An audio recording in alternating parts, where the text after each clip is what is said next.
Hello, everyone. I recently got a call from a friend who was desperately asking for help with their orchid.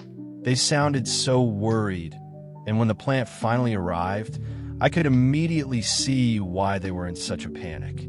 Take a look at this orchid with me. The leaves tell a whole story. Some have been chewed on by bugs, others are dried out from lack of proper care, and this one here in particular, it's soaked in water. The excess moisture got trapped inside the leaf, creating this swollen lump of water. Not only is it unpleasant to see, but it's also a clear sign that the plant is under stress and in real danger if left untreated. But don't worry. In today's video, I'm going to walk you through how I assess and treat orchids like this, step by step. We'll talk about identifying the problems, cleaning up the plant, and giving it the right care so it has a chance to recover. Think of this as an orchid emergency room session, and by the end, you'll know what to do if you ever face the same issues. We're going to start by removing the leaves that are no longer able to grow or provide nutrients for the plant. When an orchid leaf is badly damaged, whether it's been eaten by bugs, dried out completely, or waterlogged, it stops contributing to the plant's health. Instead, it becomes a drain on the plant's energy and sometimes even a breeding ground for pests or rot.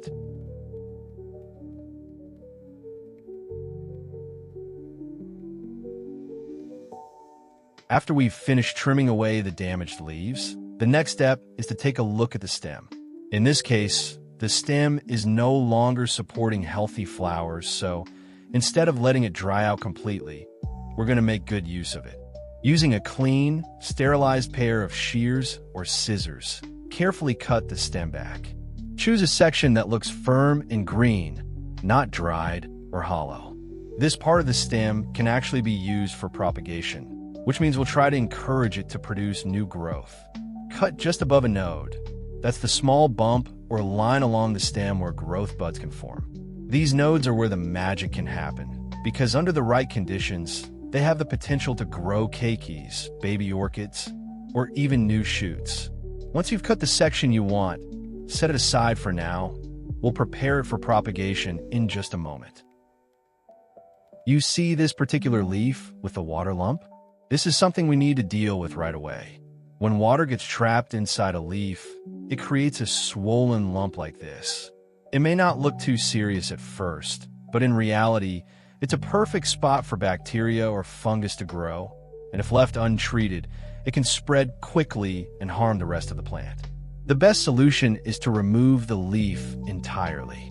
Using sterilized scissors or shears, make a clean cut at the base of the leaf, as close to the main stem as possible without damaging it.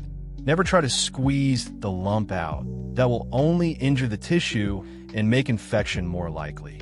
Once the leaf is removed, you can lightly dab a bit of natural fungicide or even ground cinnamon onto the cut area. This helps protect the orchid from any infection while it heals. It may feel a little harsh to cut away a big leaf like this, but trust me, removing it immediately is far better than risking the whole plant. The orchid will redirect its energy to healthier parts, and in time, it can grow new leaves to replace the one we lost. Once we're done preparing the stem for propagation, we'll turn our attention back to the main plant. It's important not to stop at just one part. In today's video, we're focusing on both the stem cuttings and the health of the mother plant, because saving one while neglecting the other won't give us the best results. So now, let's continue trimming just a bit more. Next, we're going to clean the stems. After trimming, it's very important to make sure there's no dust, pests, or sticky sap left on the surface before we move forward with propagation. The easiest way to do this is with a gentle spray of clean water. You can use a spray bottle set to a soft mist, or simply run a light stream of water from the holes of your sink.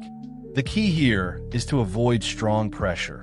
Orchids are delicate, and too much force can bruise the stem or damage the nodes where new growth might emerge. Once you've finished rinsing the stem, the next step is to gently dry it. Take a clean tissue or a soft rag and carefully pat along the stem. Make sure to absorb any water left on the surface, especially around the nodes. Now let's prepare a simple homemade fertilizer. Start by taking a clean container and add in 1 teaspoon of cinnamon powder. Cinnamon is a natural antifungal and antibacterial agent, which makes it perfect for orchids recovering from trimming or damage. Next, pour in about 500 milliliters of hot water. The heat helps extract the beneficial compounds from the cinnamon, turning the water into a gentle but powerful solution. Stir the mixture thoroughly until the cinnamon is well blended into the water. You'll notice the water turning a warm brown color as it absorbs the cinnamon. Once it's mixed, wrap the container with a towel to keep it warm and let it sit for about 30 minutes. This resting time allows the solution to steep.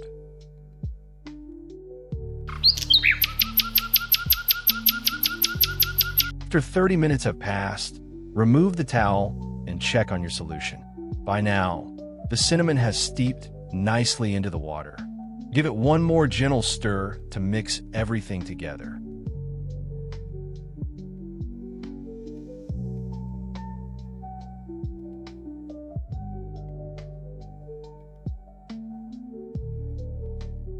Next, we'll filter the solution.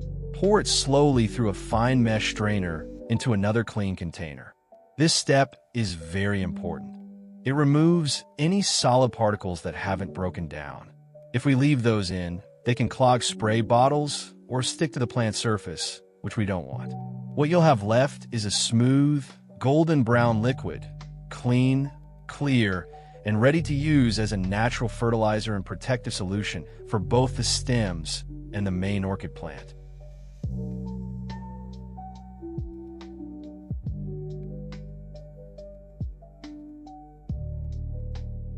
Now that our solution is ready, take a clean tissue or soft cloth and dip it into the liquid, making sure it's fully soaked. Gently use the soaked tissue to rub along the stem. Work your way from the base upward, covering all sides of the stem. This not only delivers the natural antifungal properties of cinnamon, but also gives the stem a light protective coat as it begins to recover.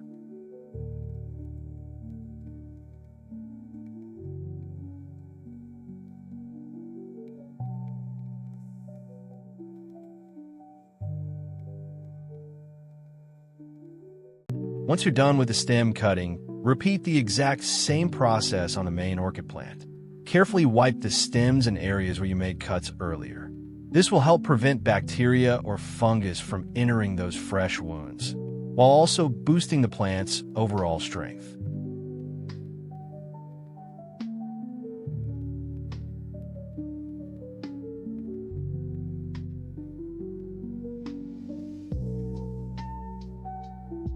Next, we're going to add a very special ingredient, aloe vera gel. Aloe is packed with natural enzymes, vitamins, and minerals that help orchids recover faster, encourage root growth, and strengthen their immune system. Scoop a small amount of aloe vera gel into a clean container. If you're using a fresh leaf, scrape out the clear gel from the inside and make sure there's no green skin mixed in.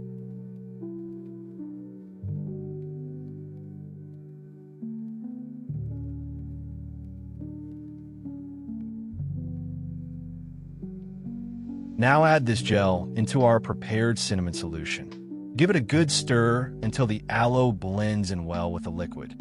The result is a powerful natural tonic, gentle, safe, and highly beneficial for both our stem cuttings and the main orchid plant. Once the aloe and cinnamon solution is fully mixed, take a smaller container and scoop out just enough of the liquid for our stem cutting. Now gently place the stem into the container, submerging only about half of it. We don't want to soak the entire stem, just enough so the base and nodes can absorb the nutrients and protection from the solution. Leave the stem sitting in this mixture for around 30 minutes. While we wait for our stem cutting to finish soaking, let's not waste time. We can use the remaining solution to treat our main orchid. Take a clean tissue or soft cloth, dip it into the liquid until it's nicely soaked, and then gently brush it against the orchid. Wipe along the stems, around the nodes, and any areas where we made cuts earlier. This helps disinfect those spots, prevents bacteria or fungus from settling in, and gives the plant a little nutrient boost at the same time.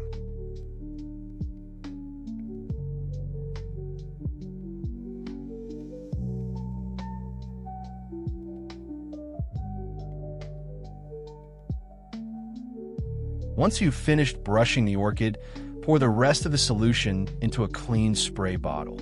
Use it to gently mist around the plant. Focus on the leaves, stems, and aerial roots. This light misting refreshes the orchid and delivers nutrients straight to the surface.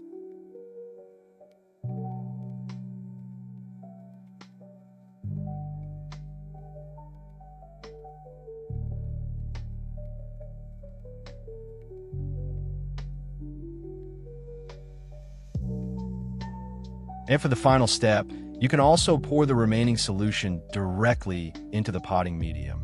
This allows the roots to absorb all the goodness deep inside, giving your orchid a complete, well-rounded treatment from top to bottom.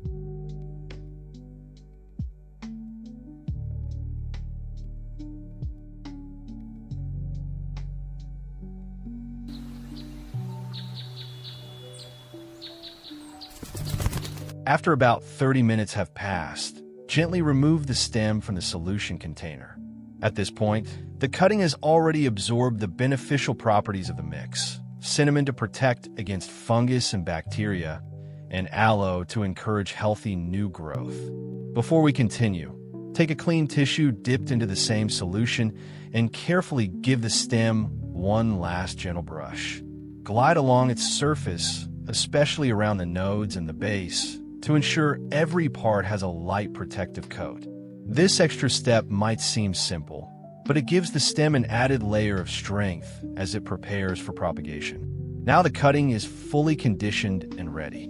With this preparation complete, we can move on to the next stage, where we'll set it up to develop roots and eventually new life. Now, before we set the cutting aside, we'll take one more protective step. Using a bit of cinnamon powder, a natural antifungal and antibacterial, gently brush it onto the freshly trimmed areas of the stem. This creates a protective seal, helping to dry and disinfect the cut so no bacteria or fungus can sneak in.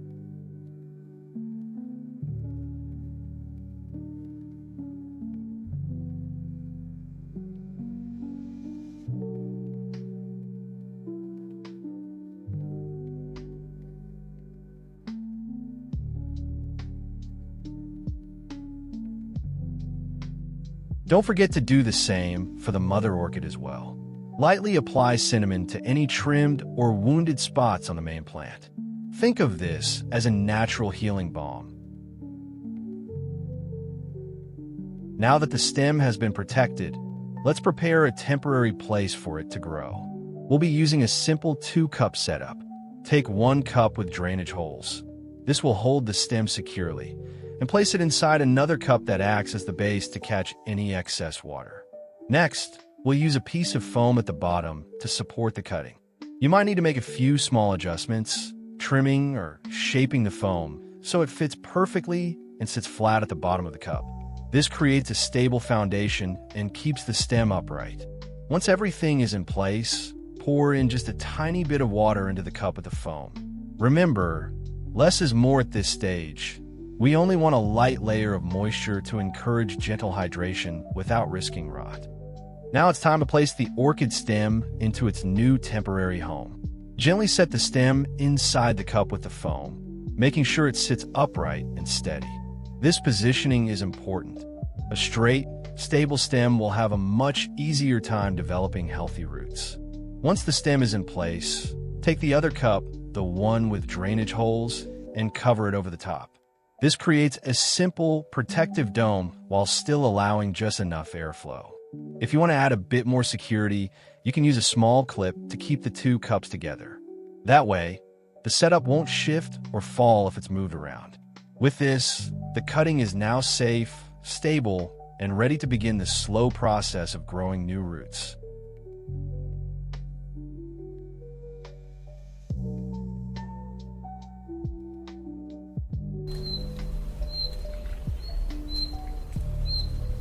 After about 4 weeks, take a close look at the stem cutting. This is when the changes really start to show themselves. At first glance, it may not look dramatic, but once you look closer, you'll notice subtle but powerful signs of life. Along the nodes of the stem, tiny bumps or nubs may begin to form. These are the very early beginnings of roots, little signals that the cutting is successfully adapting to its new environment. In some cases, you might even see a slight swelling at certain points on the stem, almost like the plant is storing up energy before pushing out growth. The color of the stem also tells you a lot at this stage. A healthy cutting will usually maintain a firm, green look, maybe with a touch of silver or light brown around the trimmed edges where healing has taken place. This is completely normal and is actually a good sign that the plant has sealed its wounds and is focusing on survival. If you maintained just the right moisture, not too wet, not too dry.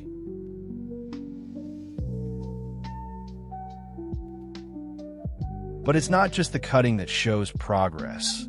The main orchid plant also undergoes huge changes during this time. The trimmed areas, once vulnerable, will have dried and healed completely, forming a natural seal. With the damaged parts gone and infection prevented by the cinnamon, the orchid redirects its energy into growth. You'll often see brighter, firmer leaves and maybe even fresh roots pushing out of the potting medium. This stage is the reward for your effort. It's proof that careful trimming, disinfecting, and creating the right environment really pays off. Both the cutting and the mother orchid are no longer in a stressed state. Instead, they're actively recovering and preparing for their next growth cycle. For weeks may feel like a long wait, but the transformation is worth it. Orchids teach us patience, and in return, they show us resilience and beauty in ways no other plant can.